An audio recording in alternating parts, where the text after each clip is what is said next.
তিনটা রেসিপি ছিল, একটা ছিল পাইনাপেল সস, একটা ছিল vegetable cutlet and vegetable pakora.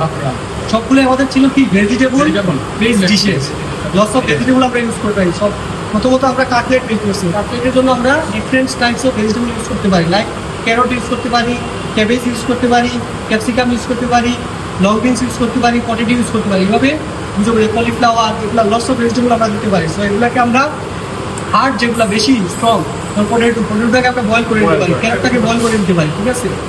আর বাকি যেগুলো আছে সেগুলোকে আমরা ছোটো ছোটো করে কাটবো, সেটা কিউব কাট হতে পারে, ছোটো ছোটো ডাইস করতে পারে, স্মল ডাইস হতে পারে, ঠিক আছে। বেশি বড় দিব না, কারণ বেশি বড় দিলে সেটা খুব হবে না, কাঁচা থাকার রিস্ক থাকবে, ঠিক আছে। তো আমরা প্রথমত ভেজিটেবলটাকে সুন্দর করে কাটছি। দেন আমাদের কিছু ইনগ্রিডিয়েন্টস ছিল, লাইক সিকোয়েন্স অনুযায়ী আমরা গ্রিন চিলি, কোরিয়ান্ডার লিভ, ঠিক আছে, এইভাবে আমাদের আরও কিছু ইনগ্রিডিয়েন্টস রেডি করছি। দেন আমরা এটাকে ফাইনাল মিক্সিং করবো। মিক্সিংয়ের ক্ষেত্রে আমরা একটা বল নিচ্ছি, বলের মধ্যে আমরা আমাদের কাটিং আপ যে মিক্স ভেজিটেবলগুলো ছিল সবগুলো ভেজিটেবল অ্যাড করছি।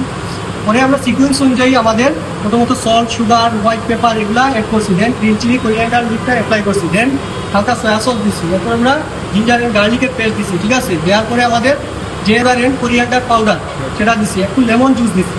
দিয়ে আমরা সেটাকে মিক্সিংয়ের আগে বাইন্ডিং আঠালো এর জন্য আমরা এগ এবং ফ্লাওয়ার অ্যাড করছি। পরে আমরা সুন্দরভাবে সেটাকে মিক্সিং করে আমাদের কাটলেট যেরকম শেপে করবো সেই কাটলেট আমরা আস্তে আস্তে শেপ দিয়ে রেডি করছি। লাইক যেটা হার্ট শেপ দিতে পারেন, ফ্লাওয়ার শেপ ডিফারেন্স দিতে পারেন, ঠিক আছে। সো এইভাবে আমরা স্টেপ বাই স্টেপ এটাকে রেডি করছি।